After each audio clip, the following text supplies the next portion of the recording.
말씀 보도록 하겠습니다. 오늘 이제 예수님께서 사마리아 여인과 대화를 나누실 때 제자들이 돌아옵니다. 제자들은 예수께서 사마리아 여자와 함께 대화를 나누고 있는 것을 보고 의아하게 생각합니다. 그죠? 그래서 이제 그 앞에는 27절부터 30절까지는 이제 예수님하고 대화한 이 여인이 물동이를 버려두고 막 동네에 들어가서 복음 전한 장면이 나옵니다. 그리고 이제 제자들과의 대화가 31절부터 시작이 되는 거예요. 제자들은 예수님한테 음식을 청합니다. 랍비여 잡수소서 이렇게 얘기를 하고 있어요. 그러니까 처음 이제 4장 초에 보면 예수님은 이 우물가에 앉아서 쉬고 계시고 제자들은 먹을 것을 구하러 마을로 들어갑니다. 그러니까 예수님이 굉장히 힘들어가지고 지쳐가지고 딱 주저앉으신 상황인 거예요. 그래서 제자들이 잠깐 계세요. 저희가 먹을 것을 좀 사오겠습니다. 그러고 들어가서 이제 먹을 것을 사오는 거죠. 그 사이에 이제 사마리아 여인과의 대화가 있었어요. 그리고 제자들이 먹을 걸 사가지고 오니까 예수님이 여자랑 뭐 얘기를 막 하고 있거든요. 근데 이게 좀 의아했던 거예요. 왜냐면 사마리아 여자기도 하고 뭐 예수님이 이제 보통 유대 남자들은 여자들하고 이렇게 대화를 막 하고 그러지 않았거든요.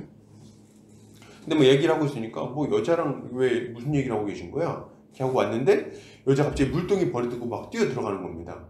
그러니까 이제 뭐야? 이제 와가지고 이제 예수님 먹을 거 가져왔습니다. 잡수시죠? 이렇게 얘기를 하는 그런 상황인 거예요. 상황은. 그랬더니 갑자기 이제 예수님이 뜬금없는 말씀을 하십니다. 굉장히 배고픈 상황인데 갑자기 32절 한번 읽어볼까요? 자, 시작. 이르시되 내게는 너희가 알지 못하는 먹을 음식이 있느니라. 제자들이 굉장히 당황하죠. 분명히 먹을 게 없었거든요. 분명히 먹을 게 없었는데 갑자기 양식이 있다고 말씀하시니까 얼마나 당황스럽습니까? 약간 좀 배신감 느끼기도 하고, 아니 우리 힘들게 사왔는데 혼자 좀 드셨다는 건가 지금? 그래가지고 이제 당황해가지고 이렇게 쳐다보는 거죠. 근데 이제 예수님이 이렇게 얘기하니까 제자들이 서로 말해요. 뭐라고 말합니까? 33절. 제자들이 서로 말하되 누가 잡수실 것을 갖다 드렸는가 하니. 그러니까 제자들이 생각할 때는 이미 같이 이제 동고동락하면서 있었기 때문에 먹을 게 없는 건 너무 뻔한 거예요. 그런데 너희가 알지 못하는 먹을 것이 있다 하니까 우리 오기 전에 누가 먹을 것 갖다 줬나? 이런 생각을 지금 하고 있는 거죠. 이렇게 이제 생각하고 있을 때 예수님이 그렇지 않다고 이제 얘기를 하십니다. 그러면 여러분, 왜 예수님은 분명히 이제 먹을 것을 드시지는 않았거든요. 우리가 쭉 사정을 봤으니까. 안 드셨는데 왜 먹을 것이 있다는 이야기를 하시는 걸까요? 안 먹었잖아요. 근데 왜 양식이 있다는 얘기를 뜬금없이 하시냐는 거예요. 이유가 뭡니까? 주님은 양식이라는 이미지, 먹을 것이라는 이미지를 통해서 지금 제자들에게 무엇인가, 우리가 살아가게 하는 그 원동력이 무엇인지 그것을 알려주고자 하시는 겁니다. 그러니까 이게 지금 먹을 거 문제를 얘기하는 게 아니에요. 먹을 거라는 이 주제를 가지고 뭔가 제자들에게 가르침을 주시려고 하는 거죠. 자, 여러분, 양식은 뭡니까? 양식, 먹을 것. 이건 뭡니까? 먹을 것은 생명 연장의 수단이라고 볼 수 있어요. 생명 연장의 수단. 먹지 못하면 여러분, 우리는 다 죽습니다. 그러다 보니 먹을 것은 인생의 목적이 되기도 해요. 인생의 목적이 되죠. 사람들이 자주 하는 말이 뭡니까? 아유, 야, 그거 다 먹고 살자고 하는 짓 아니냐. 이렇게 얘기들 많이 하지 않습니까? 먹고 살자고 하는 거 아니냐. 그러니까 사람들의 인생의 목적은 뭡니까? 먹고 사는 거예요. 먹고 사는 거. 왜 일합니까? 먹고 살려고. 왜 사람들 만납니까? 먹고 살려고. 왜 공부합니까? 먹고 살려고. 예, 먹고 생을 연장하는 것이 사람들의 목적이라는 거예요. 양식은 이런 것들을 지금 보여주고 있는 겁니다. 지금 하고 있는 모든 일들의 목적은 결국 뭐냐? 먹고 살려는 것이다. 이렇게 지금 얘기를 하고 있는 거죠. 여러분 이거 참 맞는 얘기예요. 성경적인 얘기입니다. 왜요? 아담의 타락 이후로 사람들은 인생의 목적, 인생의 가치를 잃어버렸습니다. 사람들이 그걸 잃어버렸어요. 원래 사람은 무엇을 위하여 창조되었습니까? 하나님의 영광을 위하여 창조되었습니다. 인간의 제외되는 목적은 무엇입니까? 하나님을 영화롭게 하고 영원토록 그분을 기뻐하는 것입니다. 이것이 인간의 제외되는 목적인 거예요. 이걸 위해서 창조가 됐어요. 하나님을 찬양하기 위해서, 하나님의 이름을 높이기 위해서, 주님이 주신 그 은혜에 감사하기 위해서 우린 창조되었다는 거예요. 그것이 인생의 목적입니다. 그런데 아담이 딱 타락하는 순간 이 인생의 목적이 완전히 어그러지게 됐어요. 그래서 무엇을 위해 살아가게 됩니까? 먹고 살기 위하여 살아가게 되는 거예요. 원래는 우린 다 일하면서 살았습니다. 예수님, 그러니까 아담이 타락하기 전에도 일하면서 살아갔어요. 근데 일하면서 살아갈 때 아담과 하와가 일했을 때 그 목적은 뭐였습니까? 예, 우리가 복음의 기초, 이제 여기 계신 분들은 다 배우신 분들 같은데 거의. 아담과 하와가 일했던 목적은 너무 분명했어요. 일하면서 하나님께 영광 올려드리고 하나님의 영광을 드러내고, 그리고 하나님이 주신 것들을 마음껏 맛보고 누리는 그 복의 일환으로서 일하는 것이 주어졌습니다. 그런데 아담이 타락하자마자 이 일의 성격이 딱 바뀌게 됩니다. 어떻게 바뀌었습니까? 예, 이제는 땀 흘려 일해야만, 수고해야만 먹고 살 수 있게 될 것이라고 말씀하시죠. 그래서 이제 일하는 것은 더 이상 하나님께 영광 올려드리기 위한 것이 되지 않게 된 거예요. 먹고 살기 위한 것으로 그 목적이 바뀌게 된 거죠. 그래서 힘들게 일하고 그렇게 살아가게 된 거예요. 그런데 여러분, 예수를 믿는 자들은 여기에서 벗어나게 된 겁니다. 예수를 믿는 자들은 바뀌었어요. 이제 신자는 먹고 살기 위해 일하는 존재가 아닙니다. 어떤 존재가 됐습니까? 하나님의 영광을 위하여 일하는 존재가 되었어요. 예수를 믿고 거듭나 삶의 목적이 바뀌게 된 겁니다. 그럼 먹는 건 어떻게 하는데요? 하나님께서 날마다 공급해 주시는 그 일용할 양식으로 먹고 살아갑니다.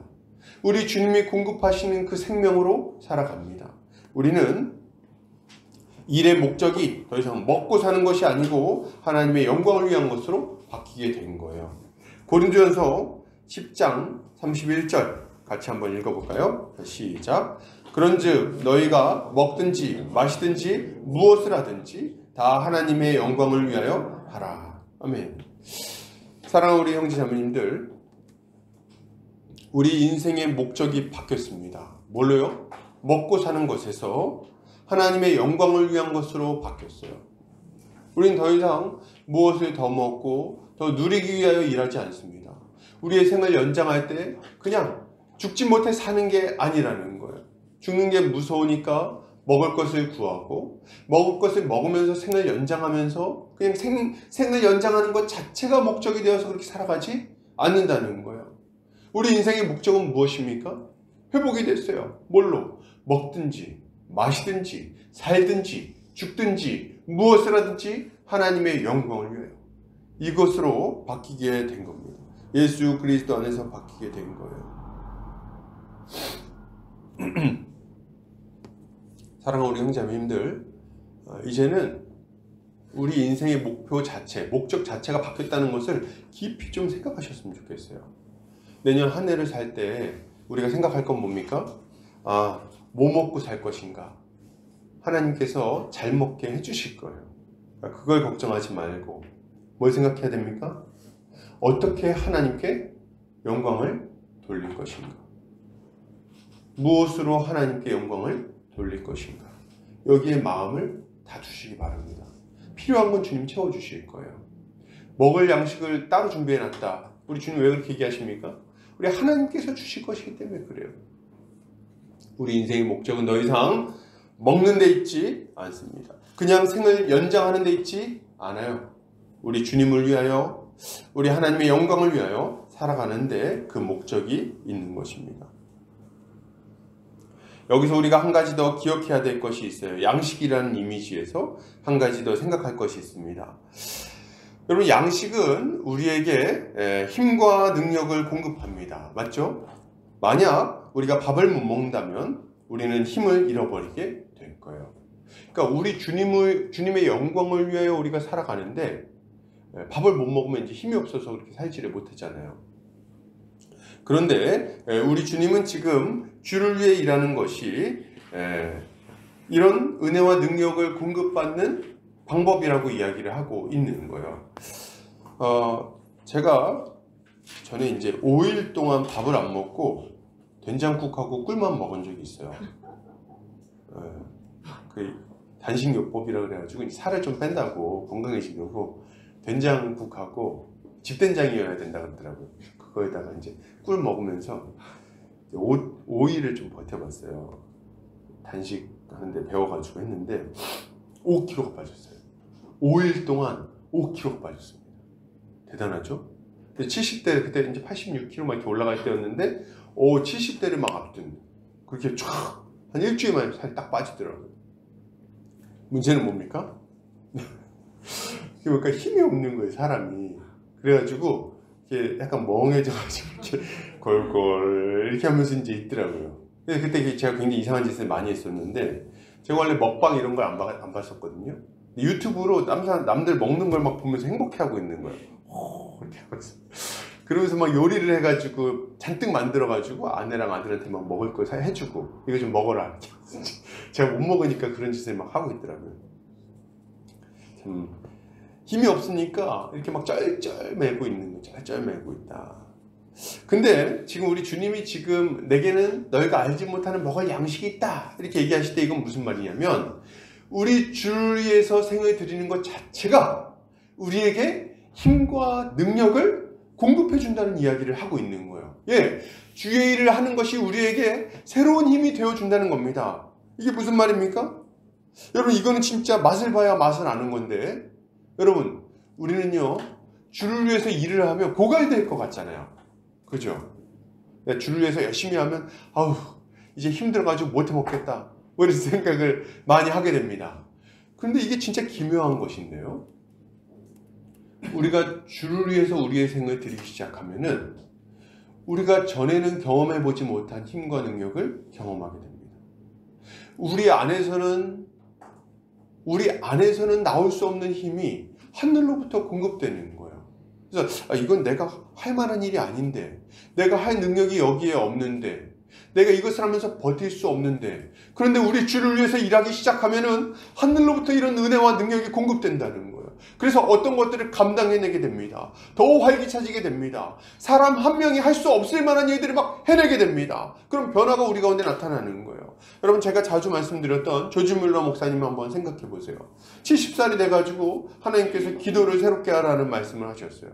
그래서 아니 이 나이 돼가지고 기도를 새롭게 하다니요. 그러면서 제 기도를 막 새로운 마음으로 막 기도하기 시작했어요. 그러고 나서 어떤 일들을 감당합니까?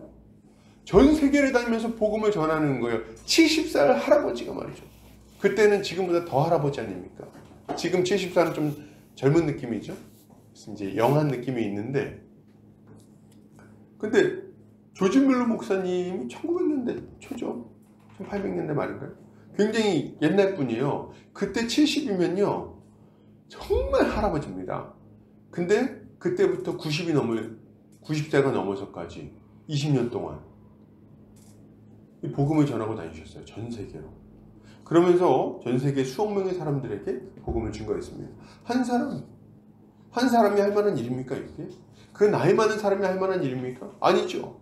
그런데 우리 주님이 그 안에 그런 능력을 공급해 주는 거예요. 주를 위해서 일할 때 사람이 감당할 수 없을 만한 일들을 감당하게 되는 겁니다. 사도 바울은 어떻습니까? 사도 바울도 보세요. 키도 작았다 그러죠. 머리도 벗겨졌다 그러고 조심해야 되는데 아무튼 이 사도 바울 굉장히 좀 보잘것없는 사람이었던 것 같아요. 외적으로 보면. 그래서 겉으로 보면은 좀 볼품이 없다 이런 얘기가 성경에도 막 나옵니다.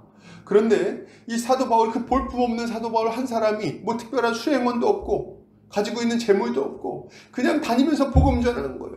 근데 이 볼 것 없던 이 사람이 세상을 다니면서 복음을 전하니까 어떤 일이 일어납니까? 아시아 지역이 복음화되고 변화되는 역사가 나타나고 그리고 저 로마 제국까지 변화되는 역사가 막 나타나는 거예요. 어떻게 그런 일들을 감당할 수 있죠? 어떻게 그 안에 그런 능력이 있죠? 그렇게 두드려 맞아가면서도 어떻게 그 일을 계속할 수 있죠? 예, 하늘로부터 공급되는 능력이 있는 거예요. 하나님께서 그 안에 계속해서 힘과 능력을 공급해 주시는 거죠.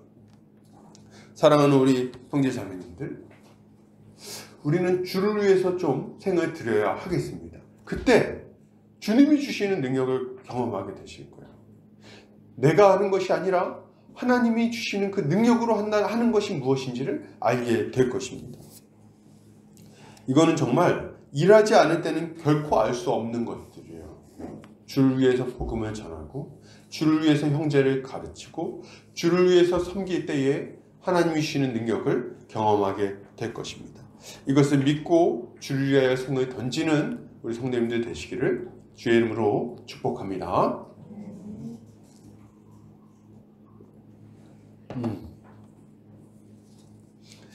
참.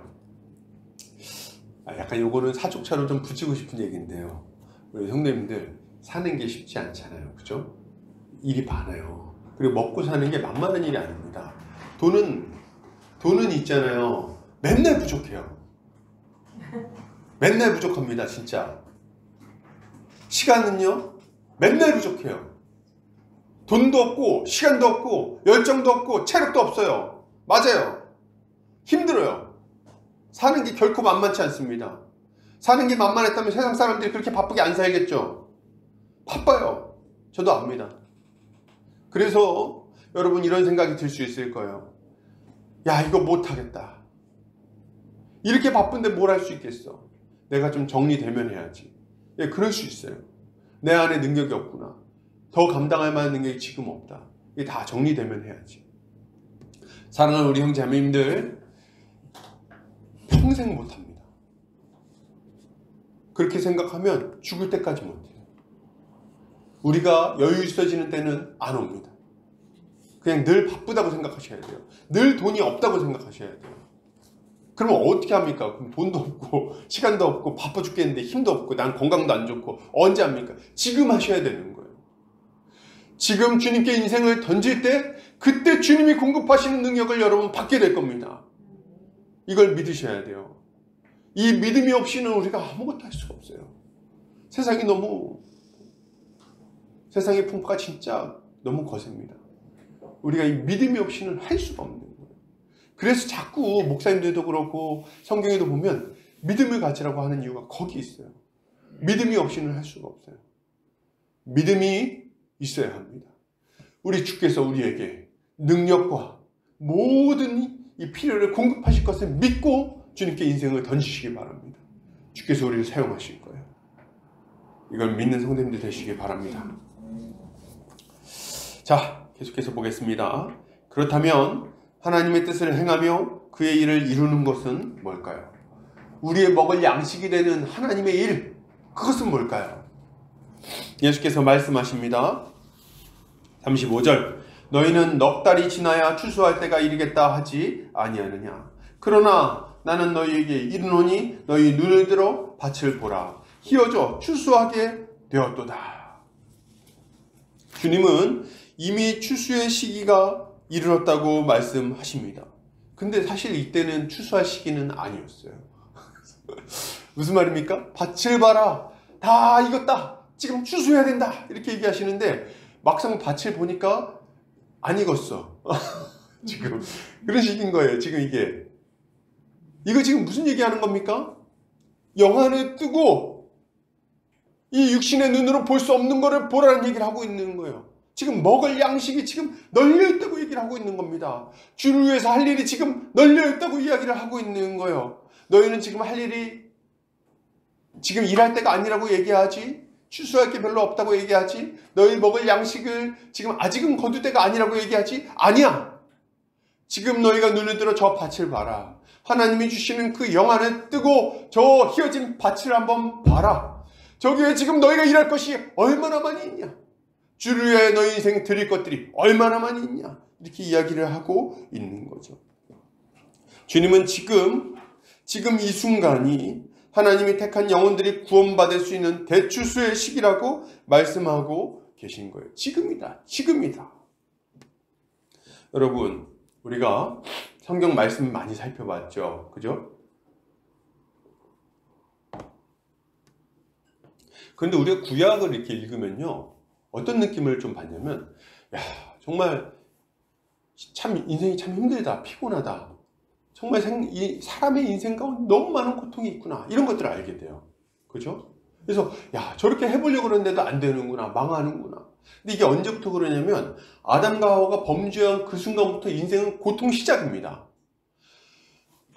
제가 어저께는 문득 그런 생각이 들었어요. 야, 진짜 아담과 하와 진짜 짜증난다. 저 인간들 때문에 지금 이 고생하고 지금 아프고 이게 뭐야, 이게 지금 춥고 화난다 진짜, 이런 생각이 막 들었어요. 근데 한편으로는 자기들은 천국 가고 이게 뭐야. 근데 생각해보니까 이 사람들 인생이 진짜 너무 고통스러웠어요. 이 사람은 죽음을 모르는 사람들 아니었습니까? 하나님하고 같이 있었던 사람들이잖아요. 근데 딱 죄를 짓고 나서부터 그 체감이 어마어마하게 지금 벌어지기 시작하는 거예요. 어떻게 벌어집니까? 자기 자식들을 낳는데요, 애를 낳는데 너무 고통스러운 거예요. 너무 고통스럽게 애를 낳았어. 그리고 힘들게 일해. 그동안 막 따먹으면 됐었는데 이제 일을 해야 돼. 너무 고통스러워.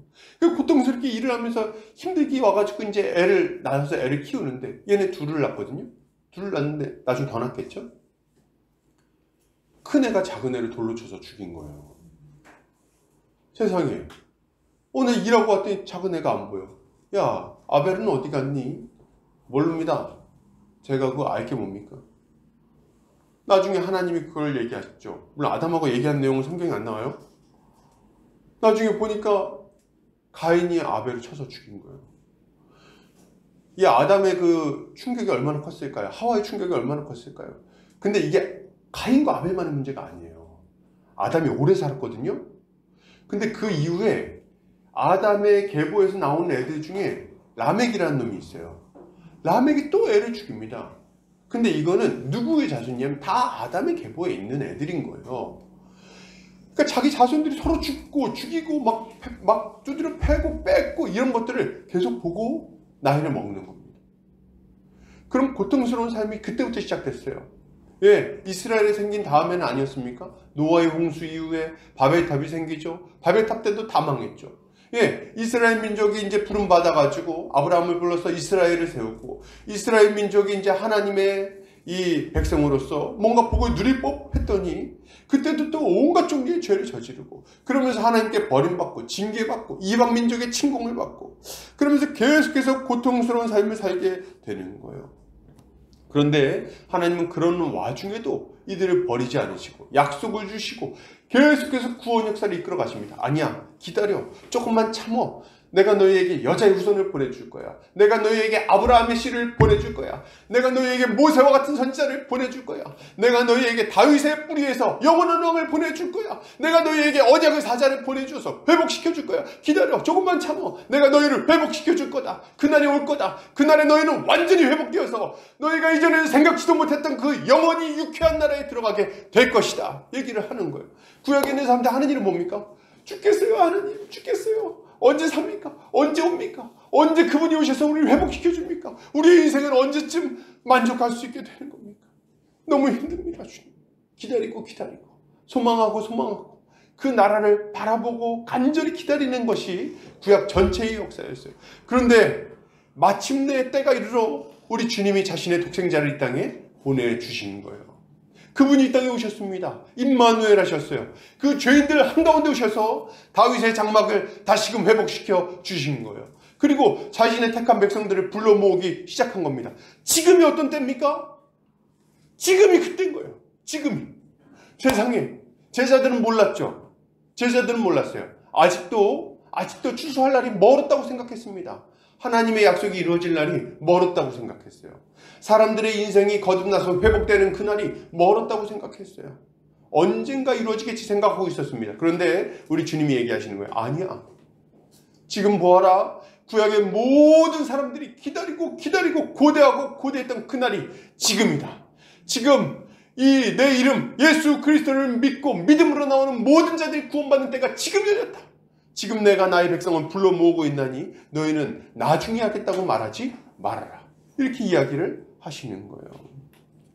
여러분, 예수 그리스도는 이 구속 역사의 절정에서 우리에게 오셨습니다. 그리고 십자가에서 우리의 모든 죄를 짊어지시고 대신 저주의 죽음을 죽으심으로 말미암아 우리가 하나님 앞에 나아갈 수 있는 길을, 그 영원한 길을, 그 지성소 휘장을 찢어버리심으로 완전히 열어놓으셨어요. 이제 우리는 하나님께 나아갈 수 있게 된 겁니다. 누구를 통해서? 예수 그리스도를 통해서. 이 날이 지금 우리에게 임해 있는 거예요. 예수 그리스도를 믿기만 하면 우리는 구원을 얻을 수 있게 된 겁니다. 와, 이게 말이 됩니까? 고린도후서 6장 2절 같이 한번 읽겠습니다. 시작. 이르시되 내가 은혜 베풀 때에 너에게 듣고 구원의 날에 너를 도왔다 하셨으니 보라 지금은 은혜 받을 만한 때요 보라 지금은 구원의 날이로다. 아멘. 구원의 날이로다. 여러분, 구약을 한번 생각해 보세요. 내가 이스라엘 백성이 됐다고 한번 생각해 보세요. 구원을 받고 싶다고 생각해 보세요. 얼마나 고통스럽습니까? 태어난 지 8일 만에 할례를 받아야 되죠. 어렸을 때부터 율법을 지켜야 됩니다. 613가지라 그러거든요. 구약 율법을 다 지켜야 돼요. 제사를 한번 드리려면은 끌려오지 않으려고 그러는 그 양, 염소 막 끌고, 암소 끌고, 소 끌고 막 그냥 가야 돼요. 1년에 한 번씩은 예루살렘에 가야 됩니다. 저 위에 베델, 단 뭐 이런 데 있는 사람들도 다 가야 돼요. 저 꼭대기 있거든요. 소 끌고 갑니다. 거기 가가지고 정결례를 행하고 소를 잡고 피를 흘리고 절기를 지키고 그러면서 율법을 지켜야 되는데 부모를 공경해야 되는데 온갖 종류의 세세한 그 율법들이 있어요. 못 지키면 하나님한테 혼나야죠. 사람들하고 얼마나 또 이렇게 막 그냥 갈등이 있습니까? 갈등 속에서도 하나님의 율법대로 살아야 되고 또 못 지키면 또 어떻게 해야 돼? 또 소 끌고 가야 돼. 그런데다가 이게 평온한 상황이 그런 거예요. 평온한 상황이. 이스라엘 역사를 한번 딱 보면요. 우리가 딱 한 가지 딱 알 수 있는 게 있어요. 평안한 날이 진짜 며칠 안 되는 거예요. 맨날 이방 민족들이 쳐들어와서 칼로 죽이고 임신한 여자의 배를 가르고 그냥 막 목 자르고 포로로 끌려가고 맨날 그러고 있어요. 맨날. 그러니까 언제 예배를 드리고 언제 제사를 드리고 언제 율법을 지킵니까? 힘들어요. 고통스러워. 그러니까 우리가 내가 한번 잘 살아가지고 하나님 뜻대로 살아야지. 그래가지고 구원받아야지. 마음 먹는다 그래도 안 된다 이거예요 지금. 그래서 왕은 또 이 나쁜 놈 새끼들이 지금 흥분했어 지금. 구약의 왕들을 보세요. 이놈들이 좋은 놈들이 별로 없어요. 맨날 이상한 짓 하고 맨날 바알 숭배하고 맨날 아세라 숭배하고 그 틈바구니 그 악다구니 속에서 그 하나님을 믿어야 되는 거예요. 쉬웠겠습니까? 지금이야 구약이나 지금이나 뭔 차이가 있어. 왜 차이가 없습니까? 예수 그리스도가 없었다고 생각해 보세요. 맨날 비행기 타고 예루살렘 갈 겁니까? 안 되잖아요. 예수님이 없었으면 우리가 어떻게 하나님 뜻대로 살 수가 있습니까? 어떻게 하나님 뜻을 할 수가 있습니까? 그런데 말이죠. 그것도 죄 지을 때마다 이게 뭐 해결해야 되고 아주 고통스럽지 않습니까? 예수님께서 이 땅에 오셔가지고 하신 일이 뭡니까? 우리 모든 사람의 죄를 다 짊어지시고 영단번의 제사를 한 번에 딱 드리심으로 십자가 위에서 그 어떤 죄를 할지라도 상관없이 완전히 깨끗하게 씻어주시는 그 영원한 제사를 하나님 앞에 드리신 거예요. 그래서 누구든지 예수의 이름을 부르기만 하면 세상에 예수의 이름을 부르기만 하면 죄를 용서받는 거예요. 하나님의 백성이 되는 거예요. 그분의 다스림 가운데 살아갈 수 있게 되는 거예요. 하나님 앞에 담대하게 나아갈 수 있는 완전한 의를 마음속에 갖게 되는 거예요. 야, 이게 웬일입니까? 이스라엘 사람들이 보면은 기독교인들을 인정할 수가 없어요. 왜 그런지 아세요? 자기들은 죄를 지으면 소를 끌고 가야 되거든요. 돈이 얼마입니까? 소가 얼마 하죠 요새? 소 한 마리씩 양 한 마리씩 끌고 가야 되는. 근데 이 사람들은 보니까 자기 죄 졌는데 죄 용서받는 방법이 세상 간단해. 어떻게 합니까? 하나님 잘못했어요. 용서해 주세요. 예수님 이름으로 기도합니다. 아멘. 이스라엘 사람들이 보면 이게 인정이 됩니까? 말이 안 되는 거예요. 야, 그렇게 한다고 야 죄가 용서받냐? 받지. 아니 그 어떻게 용서가 돼? 피 흘림이 없이는 죄사함이 없다 그랬어 이 바보들아. 예. 피를 흘리셨죠. 누가? 영원하신 아들 예수 그리스도께서. 그 존귀하신 예수 그리스도께서 우리 모든 사람을 위해 대신 피를 흘리심으로 말미암아 우리는 완전한 자유를 얻게 된 거예요. 언제든지 하나님 앞에 나갈 수 있도록. 세상에 이런 날이 언제입니까? 지금인 거예요. 지금인 거예요. 야, 이거를 우리가 깊이 생각하면 할수록 지금 뭘 안 할 수 없냐면 전도를 안 할 수 없어요. 복음을 안 전할 수 없어요. 누가 그러더라고. 야, 뭐 구원받는 게 그렇게 쉬워. 야, 그럼 예수님 믿는다고 말만 하면 되냐? 말만 하면 되냐? 말만 하면 돼요. 예수님 믿겠다고 입으로 시인하기만 되는 거예요. 이렇게 좋은 날이 어디 있습니까? 누가 제사 드리라고 그랬습니까? 날 뭐 매년 제사 드리라고 누가 그랬어요? 예수의 이름을 구주로 고백하기만 하면, 주의 이름을 부르기만 하면 구원을 만날이 세상에 지금 열려버린 거예요. 이렇게 좋은 날이 어디 있습니까? 그러니 여러분, 우리가 어떻게 살아야 되겠습니까? 주님은 부지런히 추수를 해야 한다고 말씀하십니다. 부지런히 추수를 해야 된다는 거예요. 부지런히. 여러분, 이런 시기에 잠들어 있다면 그건 정말 부끄러운 일입니다. 지금 잠들어 있는 건 정말 말도 안 되는 일인 거예요, 여러분. 우리 주님이 뭐라고 말씀하십니까? 잠언 10장 5절 한번 같이 읽겠습니다. 시작.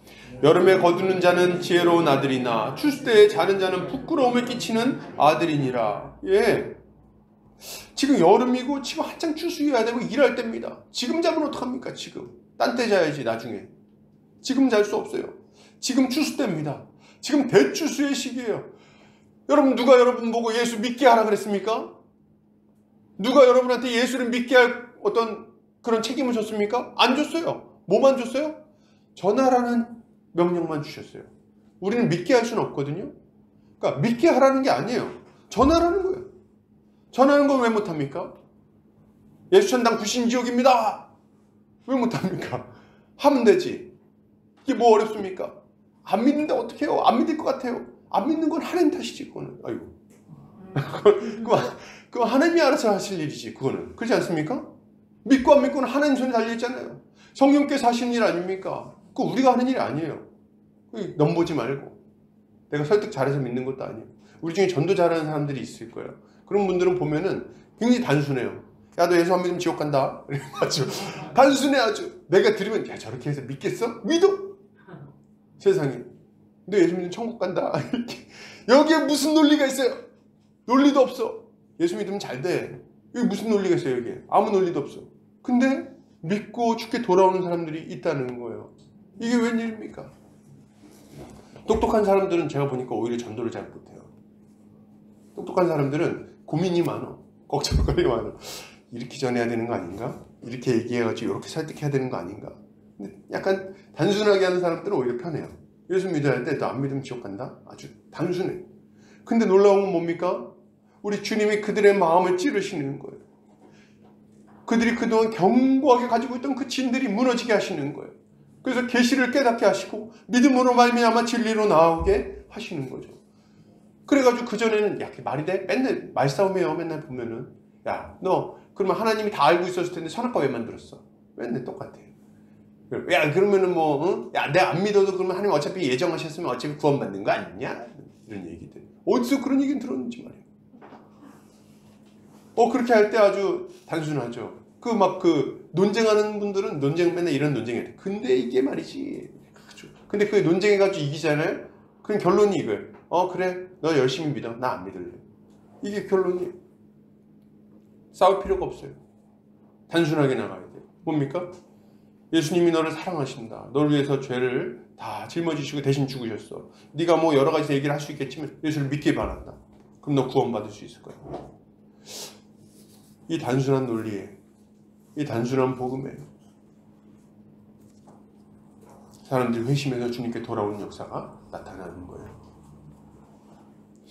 우리 주님이 뭐라고 말씀하십니까? 이어서 보니까 거두는 자가 이미 싹도 받고 영생에 이르는 열매를 모은다고 말씀하십니다. 우리 36절 같이 읽겠습니다. 시작. 거두는 자가 이미 싹도 받고 영생에 이르는 열매를 모으나니 이는 뿌리는 자와 거두는 자가 함께 즐거워하게 하려 함이라. 아멘. 함께 즐거워하게 하려 함이라.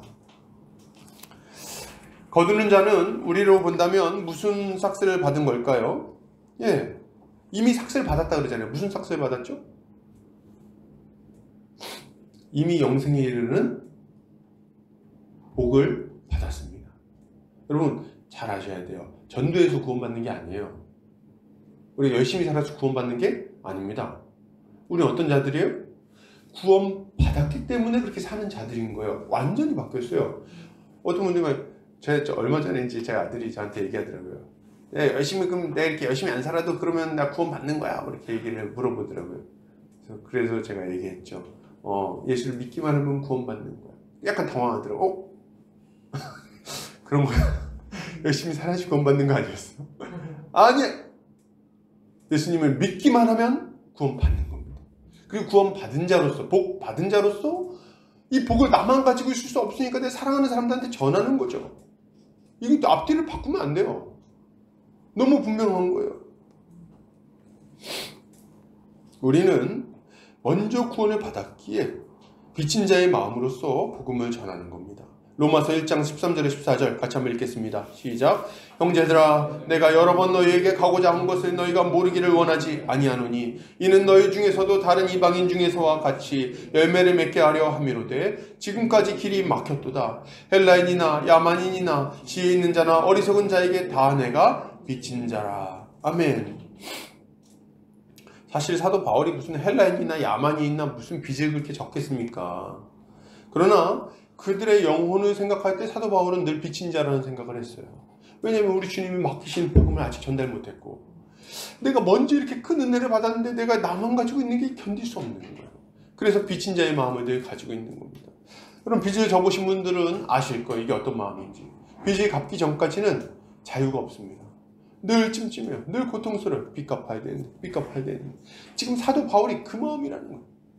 빚 갚아야 되는데 빚 갚아야 되는데. 그 사도 바울의 인생을 보면요, 저는 가끔 그런 생각을 해요.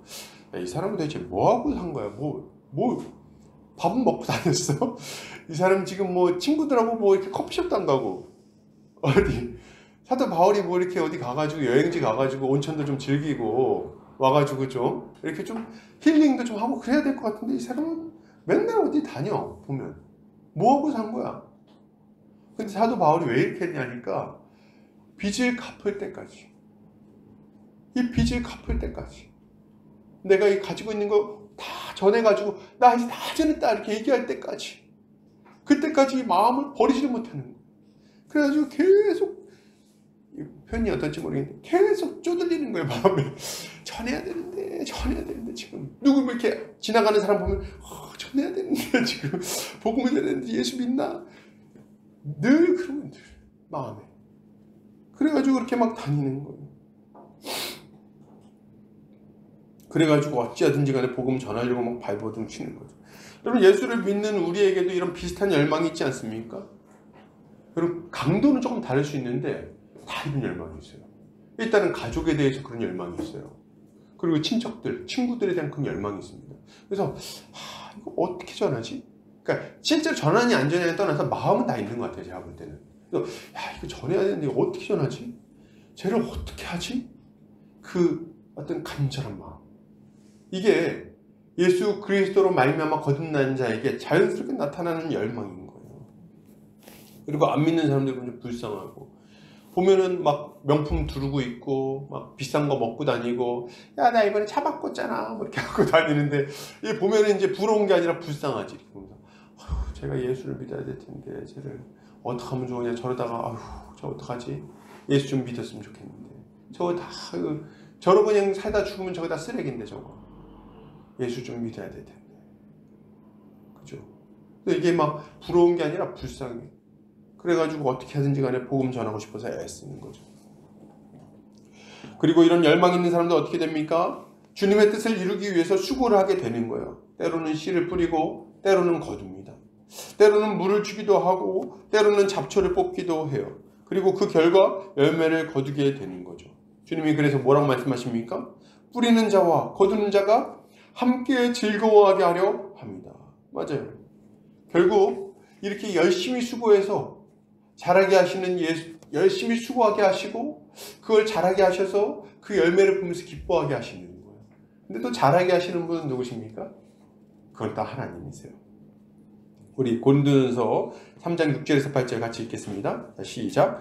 나는 심었고 아볼로는 물을 주었으되 오직 하나님께서 자라나게 하셨나니 그런즉 심는 이나 물 주는 이는 아무것도 아니로되 오직 자라게 하시는 이는 하나님뿐이니라. 심는 이와 물 주는 이는 한 가지이나 각각 자기가 일한 대로 자기의 상을 받으리라. 아멘. 여러분, 우리에게 필요한 자세는 각자 할 수 있는 일을 현재 그냥 최선을 다해서 감당하는 겁니다. 여러분, 그냥 열심히 하세요. 때를 얻거나 못 얻거나 관계하지 말고 복음을 전하세요. 어떤 분들은 이렇게 생각합니다. 야, 내가 지금 전해도 안 믿을 것 같은데 나중에 좀 사정 좋아지면 전하면 어떨까? 괜찮아요. 지금 전하세요. 지금. 꼭 우리 교회 안 나와도 상관이 없습니다. 여기 보세요. 뭐라 그래요? 뿌리는 자랑 거두는 자가 다르다 그러잖아요. 근데 우리 교회 나오신 분들도 보면은 실제로 그런 경우가 많아요. 딴 데서 뿌렸어 막. 그죠? 딴 데서 막 뿌려가지고 복음이 그 마음에 심겨졌어. 근데 어떻게 하다 보니까 이렇게 연결돼서 여기까지 나오신 분들이 많이 있어요. 이게 어떻게 된 겁니까? 뿌리는 자와 거두는 자가 다른 거예요. 같이 누리는 것도 좀 다를 수 있고. 근데 하나님이 그렇게 하신 거예요. 하나님께서. 그러니까 우리가 여기서 막 뿌렸을 때 꼭 우리에게 열매가 맺히지 않아도 아무 상관이 없습니다, 여러분. 하나님의 나라는 후퇴하지 않고 계속 발전되는 거예요. 그러니까 우리는 그러니까 부진을 뿌리기만 합니다. 그리고 언젠간 거두겠지 생각하시면 되는 겁니다. 그리고 이렇게 열심히 복음의 씨앗을 뿌리고 할 때 우리가 가져야 될 또 하나의 모습이 있는데 누가복음 10장 2절입니다. 같이 한번 읽어볼까요? 자, 시작. 이르시되 추수할 것은 많되 일꾼이 적으니 그러므로 추수하는 주인에게 청하여 추수할 일꾼들을 보내주셔서 하라. 아멘. 이게 우리가 가져야 되는 모습이에요. 지금 우리는 할 일이 많습니다. 이게 얼마나 좋습니까? 복음을 전하고 듣는 자가 마음으로 믿어 입으로 시인하게만 하면 구원을 얻는 시대가 열린 거예요. 시간은 얼마나 걸릴까요? 예, 이거 사람마다 다르겠지만 그냥 물리적으로 보면 한 10분, 15분, 5분 내에도 이런 역사들이 막 일어납니다. 그러니 와, 이거 생각하면 진짜 누워서 떡 먹기 되게 힘든데? 아니면 땅 짚고 헤엄치기 뭐 이런 거 얼마나 쉬워요. 그냥 막 뿌리기만 하는데 예수 믿으시오, 예수 믿으시오. 예수님 믿으면은 우리의 죄가 용서받고 하나님의 자녀가 됩니다. 여러분 인생의 고달픈 것들 예수님 안에서 해결됩니다. 우리 주님 우리 아버지가 되어주십니다. 막 전하고 다녀요. 그러면 세상에 어떤 사람들이 믿는 거예요. 그러니까 지금 이거를 혼자 하기에는 너무 이게 이해 안 돼. 원래 이렇게 보면은 농촌에서도 추수 때가 되면 어떻게 합니까? 추수 때가 되면 바지 엄청 넓잖아요. 혼자 이거 나술 이거 추수하려고 그러면 어느 세월에 합니까? 그래서 장정들을 부르잖아요. 뭐 개 같은 걸 해가지고, 그죠? 뭡니까? 이렇게 두레 뭐 이런 것들 해가지고 다 이렇게 짭니다. 짜가지고 품앗이를 해가지고 이쪽으로 몇 명 일꾼들 와가지고 같이 일하고 이렇게 하거든요. 밤마다 한꺼번에 같이 일하는 거예요. 우리도 주님께 일꾼을 보내달라고 요청을 해야 되는 거예요. 주님 지금 와 이렇게 좋은 시기가 어디 있습니까? 주님 빨리 일꾼 좀 보내주세요. 복음을 좀 전해야 되겠습니다. 우리가 열심히 하겠지만 더 필요합니다. 일꾼을 구하셔야 돼요. 기도해야 되겠어요. 우리 주님이 이 추수할 일꾼을 보내주실 겁니다. 그래서 더 많은 이들에게 복음을 전하게 하실 거예요. 우리는 이것을 위해서 간절히 기도하면서 복음 전하는 일을 열심히 해야 하겠죠. 이렇게 할 때 우리 주님이 우리를 통해서 많은 일들을 이루어 주실 거예요. 이걸 믿고 열심히 기도하고 전도하는 성도님 되시기를 주의 이름으로 축복합니다. 들어보겠습니다. 그렇다면 구체적으로는 우리가 어떻게 좀 해야 될 것인가? 예수님이 이제 이렇게 얘기를 하실 때 여자는 이제 마을 사람들에게 열심히 이제 복음 전하고 다니죠. 막 간증을 하고 다니는 거예요. 동네 사람들 막 외치지 않았겠어요? 동네 사람들 나를 좀 보시오, 나를 좀 보시오. 세상에 어떤 남자가 왔는데 와 내가 옛날에 어떤 삶을 살았는지 다 알고 내 마음에 그냥 아주 내 마음을 시원케 해주는 말씀을 전하더이다. 나를 보시오, 나를 보시오. 저 예수 믿으면 정말 행복해집니다. 이렇게 막 얘기를 하고 다닌 거예요. 그러니까 이제 동네 사람들이 보고선 놀랬죠. 이 여자는 어떤 여잔데요? 다 알아요. 행실이 어떤지. 그래가지고 사람들이 워낙에 이 여자에 대해서 좀 수근수근거리고 하니까 이 여자는 또 사람 만나는 걸 싫어했어요. 그래가지고 떼양볕 아래서 우물물을 길었다는 걸 보면은 사람 만나는 것 자체를 이제 사실 포기한 그런 여자거든요. 괴로우니까. 그런데 이 여자가 바뀐 거예요. 막 뛰어다니면서 예수를 믿으라고 나를 내가 지난날에 했던 거 다 알고 막 했던 거 막 난리를 치니까 사람들이 신기한 거예요. 오, 저 여자 왜 저래? 어떻게 된 거야? 그러고 이제 나간 거예요. 그리고 이 여자의 변화된 모습을 보고 예수를 믿는 역사가 막 나타납니다. 참 놀라운 변화죠. 사람들을 만나기 싫어서 땡볕 아래서 무르익던 여자가 이제는 복음의 전도자가 되었어요. 이게 얼마나 놀라운 일입니까?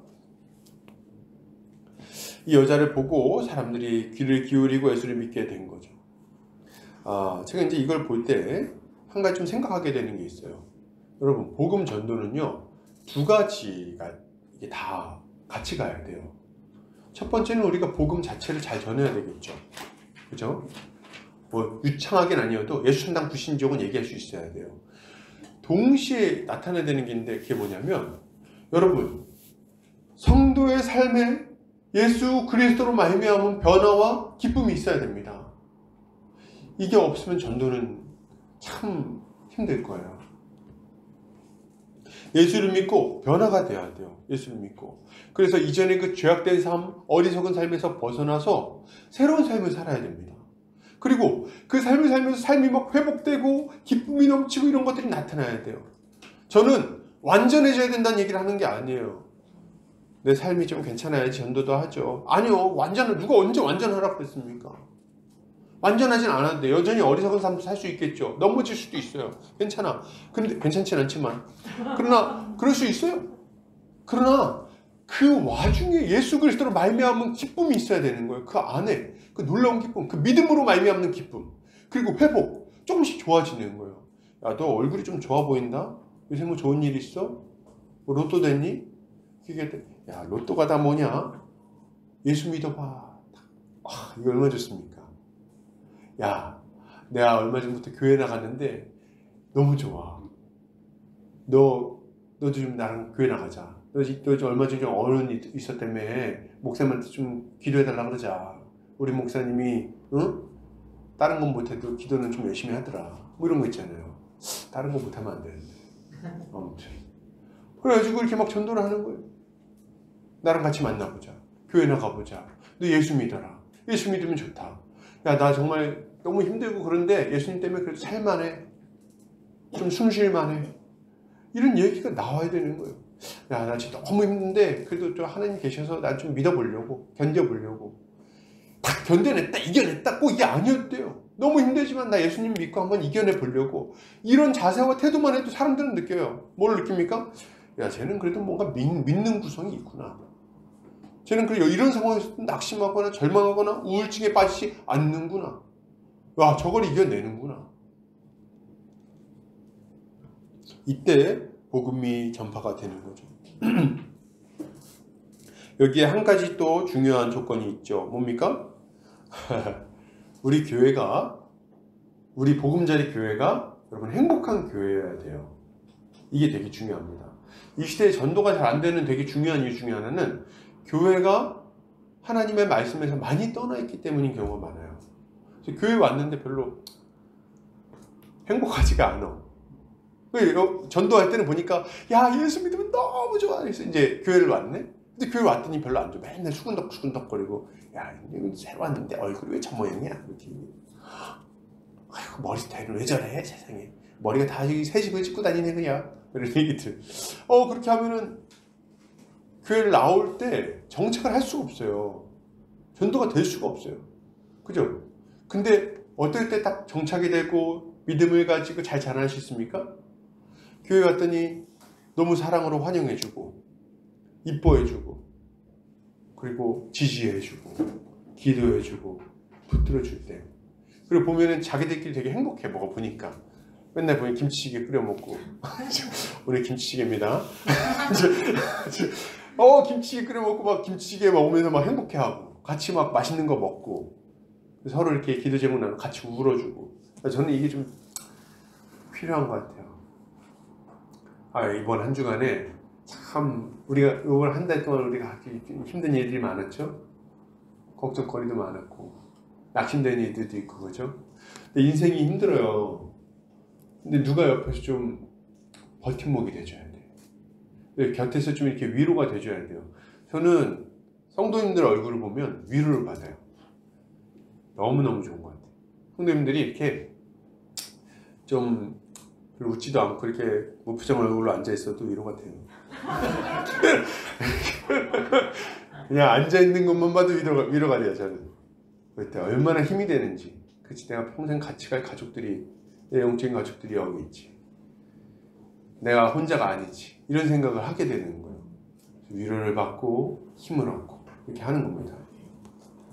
교회가 그런 분위기가 돼야 돼요. 어떤 분들은 막 얘기합니다. 교회 나오는데 좀 문제가 많고 그러면은, 야 너는 교회 다니는데 힘들다 막 그러면, 야 사람 보고 교회 다녀? 예수님 보고 다니지? 뭐 이런 얘기를 막 합니다. 늘 하는 얘기지만 예수님은 안 보여요. 어디 계세요? 지금 이 자리에 계십니다. 그러나 보이진 않아요. 하나님 여기 계시잖아요. 안 보여요. 그럼 어떻게 볼 수 있는데요? 형제 자매를 통해서 보는 거예요. 근데 형제 자매들이 막 인상 쓰고 막 승질내고 그러면 하나님은 어떻게 봅니까? 거기서 우리가 형제 자매들과 함께 사랑하며 살아갈 때 우리 하나님의 영광이 나타나는 거죠. 그래서 우리는 이렇게 서로 사랑하면서 정말 하나님의 영광을 교회 안에서 막 나타내야 되는 거예요. 우리 자신이 행복하게 기쁨을 누려야 할 뿐만 아니라 교회 안에서 같이 그걸 누려야 돼요. 예전에 한 자매가, 제가 이제 복음의 기초 가르치고 있던 한 자매가 저한테 이런 간증을 했던 게 생각이 나요. 본인은 이제 노는 걸 좋아하고 좀 이렇게 여행 다니는 거 좋아하고 막 그랬대요. 이제 막 방황의 시절도 많이 겪고 했던 자매인데, 막 그렇게 돈 벌고 여행 다니고 막 이렇게 이성 친구도 사귀고 그러면서 되게 즐겁게 막 살았는데 인생이 그렇게 기쁘질 않더랍니다. 기쁘지 않고 늘 좀 공허하고 힘들고 좀 그랬대요. 근데 싸우고 또 그런 것도 있었겠죠. 근데 그러고 있는데 어느 날 이제 언니네 가정을 봤는데, 언니네를 만났는데 너무 행복해 보이더라는 거예요. 근데 언니네 사정을 아는데 언니네 사정이 별로 좋지 않은 거야. 재정적으로 그렇든 뭐 이렇게 별로 좋지 않은 거예요. 결혼을 했는데 애기들도 있고 좀 피곤하고 힘든 생각인 거 아는 거예요. 자기는 맨날 여행도 다니고 막 그러고 거기는 안 그렇고 애 키우느라 힘들고. 근데 이렇게 보는데 이상하게 안정돼 보이고 굉장히 뭔가 기쁨이 안에 있어 보이더라는 거예요. 그래서 이렇게 도대체 왜 저렇게 좋은 거야? 가만히 봤대요. 보니까 자기랑 차이가 있는데 교회를 다니더라는 거예요. 그래가지고 나도 좀 안정감을 찾고 싶다. 그래가지고 교회를 따라 나간 거예요. 교회를 따라 나가서 그 교회에서 예수님을 믿고, 그리고 이제 신앙생활을 시작하게 된 거죠. 여러분, 이게 뭘 보여줍니까? 그리고 이제 교회를 따라서 나가면서 자기 삶도 질서 잡혀지고 조금씩 회복이 되더라는 거죠. 그 얘기를 저한테 간증했던 게 생각이 나요. 맞아요. 우리를 보고 누군가 그런 생각을 해야 돼요. 뭐가 다르지? 왜 저렇게 안정됐지? 왜 저렇게 좀 좋아지는 거지? 분명히 힘든데, 내가 볼 때는 상황이 좋지 않은데 왜 저렇게 쟤는 흔들리지 않는 거지? 왜 요동하지 않는 거지? 보면서 궁금증을 가질 수 있으면 좋겠어요. 우리를 보고. 그리고 우리를 보면서 어떤 결론을 내리면 최고일까요? 아, 저 안에 예수님이 있구나. 아, 영적인 가족이 뒷받침이 돼주고 있구나. 그래서 제가 저렇게 안정적이구나. 나도 예수를 믿고 교회에 나가 정말 제대로 신앙생활 한번 해봐야 되겠구나. 이렇게 결론을 내릴 수 있다면, 그렇다면 가장 좋은 거죠. 그러므로 여러분, 우리가 교회가 행복한 교회가 될 수 있도록, 교회는 이미 행복하죠? 그러나 더 행복한 교회, 더 막 그냥 은혜가 넘치는 교회가 되도록 우리 서로 사랑하며 살아야 하겠습니다. 여러분, 오늘 사마리아인들은 예수께 와서 자신들과 함께 유하시기를 청합니다. 그리고 예수님과 함께 거하면서 예수님의 말씀을 직접 듣죠. 그리고 나서 여자에게 고백합니다. 뭐라 고백합니까? 그 여자에게 말하되, 이제 우리가 믿는 것은 내 말로 인함이 아니니 이는 우리가 친히 듣고 그가 참으로 세상의 구주신 줄 알미라 하였더라. 아멘. 야, 저는 정말 저한테 이런 고백들이 우리 교회 안에 막 넘쳐났으면 좋겠어요. 그래서 처음에는 전도받아서 왔는데, 야, 뭐가 좋다 그래. 그만 밀어. 이렇게 하고 이제 와서 앉아있다가, 참, 가만히 있어봐. 이렇게 하고 있다가, 어느 날 갑자기 와서 얘기하는 거죠. 야, 나 이제 교회 다니는 거 너 때문에 나오는 거 아니야. 나 예수님 만났어. 이런, 정말, 이러면 너무 기쁘지 않겠습니까? 말씀을 듣고, 어느 날부터인가 그냥 눈가가 촉촉해지고, 어느 날부터인가 말씀을 듣는데 그냥 눈을 보면 알죠. 약간 불이 붙는 거. 눈빛에 불이 붙어가지고 하나님의 일꾼으로 세워지고 말이죠. 그걸 이렇게 볼 때, 그때 우리의 기쁨이 어떨까요? 너무 넘쳐나지 않겠어요? 여러분, 우리가 이걸 좀 소망하면서 복음을 전하고 가르쳐야 되겠어요. 복음을 전하면 믿음이 생길 겁니다. 로마서 10장 17절. 그러므로 믿음은 들음에서 나며 들음은 그리스도의 말씀으로 말미암았느니라. 아멘. 복음을 전하면 믿음이 생깁니다. 디모데후서 3장 15절 17절. 또 어려서부터 성경을 알았나니 성경은 능히 너로 하여금 그리스도 예수 안에 있는 믿음으로 말미암아 구원에 이르는 지혜가 있게 하느니라. 모든 성경은 하나님의 감동으로 된 것으로 교훈과 책망과 바르게 함과 의로 교육하기에 유익하니 이는 하나님의 사람으로 온전하게 하며 모든 선한 일을 행할 능력을 갖추게 하려 함이라. 아멘. 사랑하는 우리 형제자매님들, 말씀을 부지런히 전하시기를 바랍니다. 가르치시길 바라요. 우리가 다 그런 일꾼들이 되어야 돼요. 우리 자신이 말씀을 볼 뿐만 아니라 열심히 또 전해야 되겠습니다. 가르쳐야 되겠어요. 다 해야 돼요, 여러분. 다. 여러분, 그러면 처음에는 이럴 거예요. 사마리아 여인처럼 막 쏘아붙일 수도 있죠. 응? 당신이 알아서 하시지. 나한테 왜 자꾸 그럽니까? 강요하지 마세요. 이렇게 하면서. 그럴지 모르겠어요. 그런데 조금씩 변화될 거예요. 어떻게 해요? 야, 근데 그거 진짜야? 약간 이거 말이 안 되는 것 같은데. 그래? 그렇다기도 하고. 다음에 보자. 다음 주에 만날 때도 이거는 뭐야? 그 다음 주에 만날 때 이거 좋은데? 다른 건 없어? 조금씩 변화될 겁니다. 그리고 어느 순간인가는 말씀을 읽고 있을 거예요.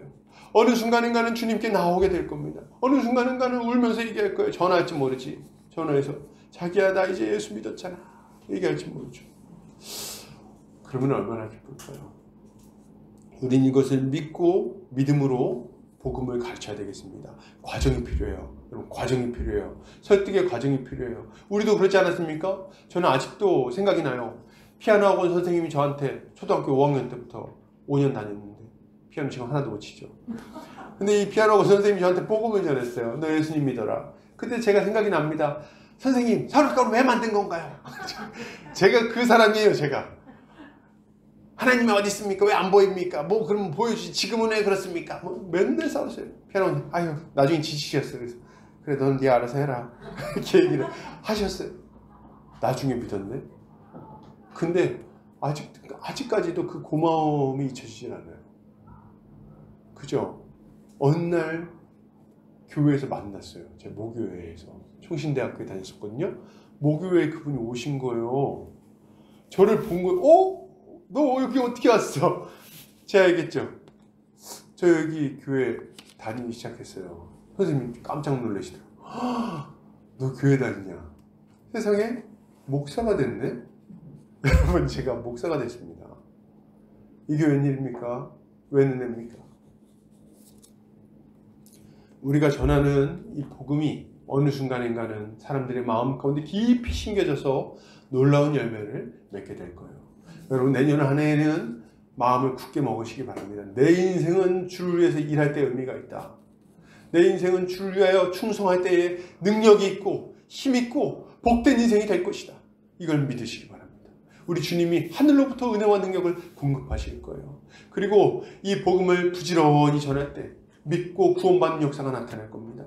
사람들이 주님께 돌아오는 역사가 나타날 거예요. 그래서 그 열매를 보면서 우리 마음에 큰 기쁨이 넘치게 될 겁니다.